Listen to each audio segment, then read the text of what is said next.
Mexican American, Dominican, Peruvian U.S. citizen, Colombian, Taíno, puertorriqueño, Venezuelan, Caribbean, Latinx, Miami Cuban, Central American, Mexican, Latinos. Welcome to the Pulso Podcast. I'm Liz, founder of Pulso. We bring you the untold stories and unheard voices that make up our history, our culture, nuestra gente.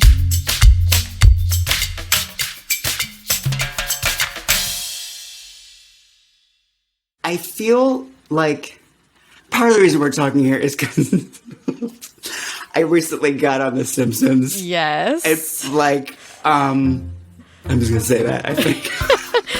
Which, This is actor, writer, podcaster, and genuinely hilarious Tony Rodriguez. Tony has worked his way from being a comedy nerd growing up in a Cuban Miami household to performing at improv shows in New York to sitting across from George Lopez as he plays a Mexican version of Donald Trump in a Funny or Die skit. Tony's latest achievement is definitely part of why we wanted to talk to him about Latinos in Hollywood. He recently joined the cast of the iconic television show, The Simpsons. I was just down in Miami a few days ago with my nephews. My sister-in-law was like, let's put on The Simpsons. And they're like, oh my God, Tío Tony's a cartoon. And I felt like a little kid with them watching it. I'm still over the moon about it. Tony voices Julio, a gay Cuban character on the show who, until Tony took the reins, was voiced by Hank Azaria. A dear friend of mine, a white gay. There are good people. There are good white people. He hosts a podcast called Gayest Episode Ever. And he was trying to look at the gay jokes of The Simpsons. And every time he'd come across a Julio, we'd talk about it. I'm like, I could do this voice. It's me. It's like a gay Cuban. He's me. He's me.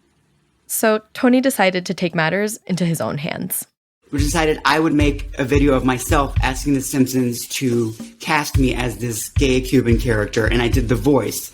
What I did not know was a dear old friend of mine from New York had just become a writer. And her first episode had Julio, this character, in it. So when the showrunner went to the writer's room and said, had anyone ever heard of Tony Rodriguez? She's like, oh my God, yes. I got an audition. So I put out the video on a Monday, and I was recording it at Fox the following week. Wow. What a whirlwind, Tony. What a whirlwind. For Tony, playing Julio was his chance to finally contribute to being the on-screen representation he never had growing up.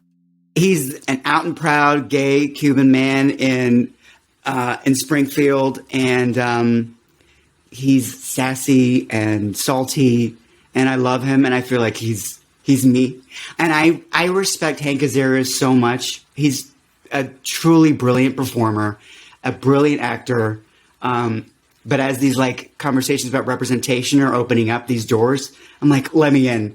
Nothing in my life until now, I was like, had I ever felt more, this part is mine. When he began his career in entertainment, Tony was searching for idols who more closely resembled who he saw in the mirror. I didn't really have any. I do. John Leguizamo, since forever, I feel has been someone I would look up to.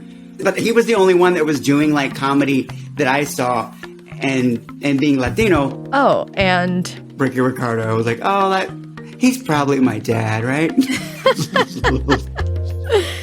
Yeah, totally. And for so many of us, that was the first representation we saw. I can remember that show being one of my favorites when I was 5 or 6 years old, when I didn't even, the concept of representation and seeing myself or people like me was not even in my consciousness, and I gravitated towards. But it still mattered, right? On some level, it mattered that you were seeing, something that resonated with your identity on screen. It's more powerful than I think I gave it credit for years ago.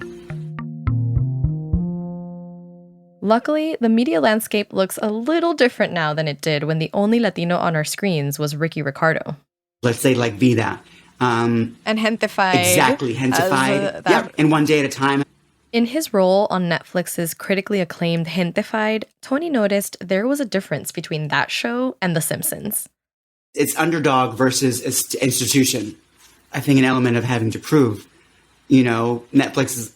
I'm putting this in quotes Like I'm like the taking a gamble on, let's say, the POC show, the Latino show. It's definitely for, I imagine, the network executives, a category. But also the show is excellent in its own right. I feel like it transcends, like anyone can. That's the best thing when you're doing, let's say, quote, representative show, but it becomes universal.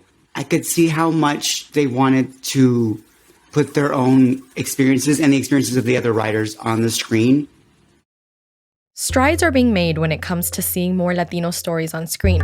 Yet accurate Latino representation in TV and film is not where it needs to be.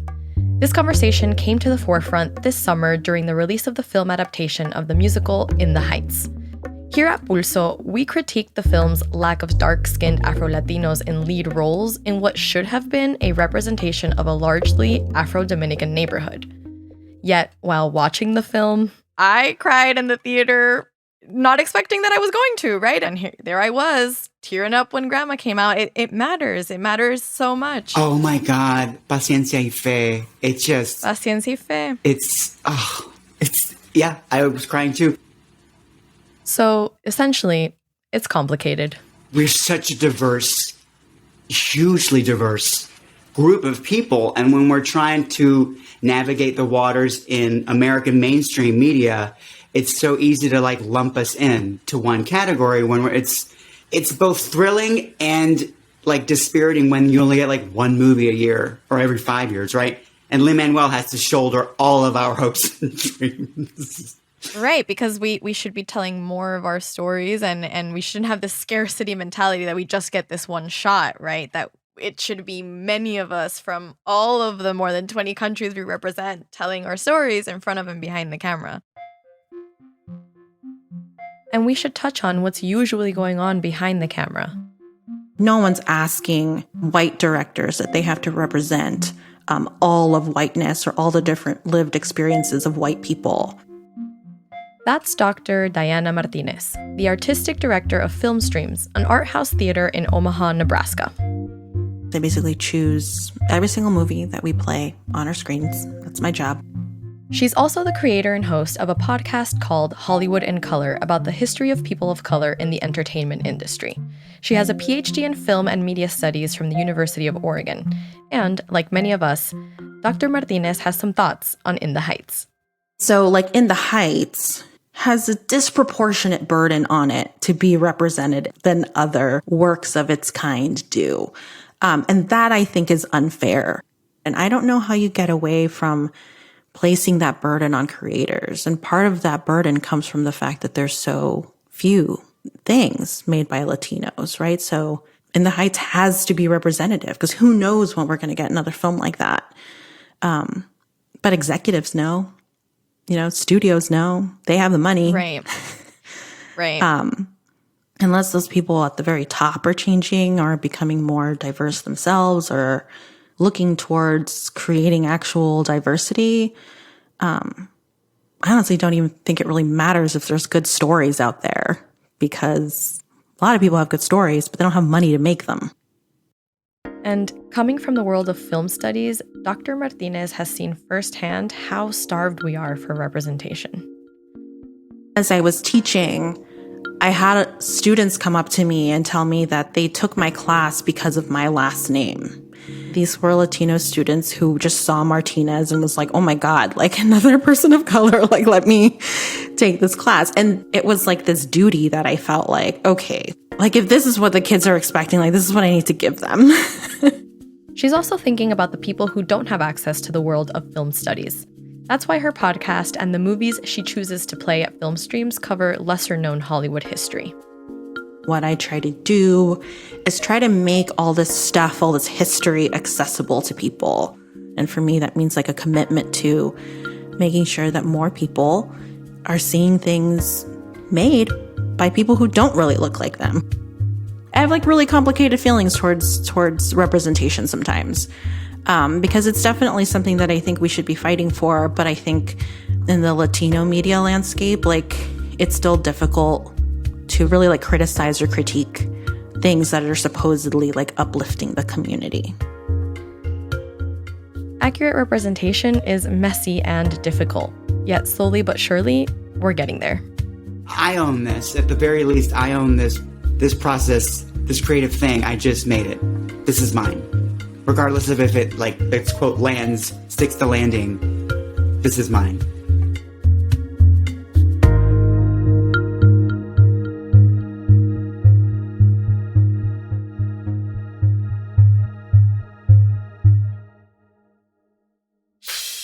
You can subscribe to the Pulso Pod wherever you get your podcasts. And if you like what you heard, please leave us a review on Apple Podcasts and tell a friend to give us a listen. Have questions or story ideas to send our way? Send us an email to info@projectpulso.org. The Pulso Podcast is produced and edited by Charlie Garcia and Lisanne Ramos. Additional editing by Steph Amaya Mora. Research and booking by Turilla Chavez, Ray Aguilera, Ana Mendoza, and Saldina Maluf. Original music by Julian Blackmore. Our cover art was designed by Jonathan Torres. And I'm your host, Liz Alarcón. The voices you hear in our intro, that's the Pulso team. Thanks for listening.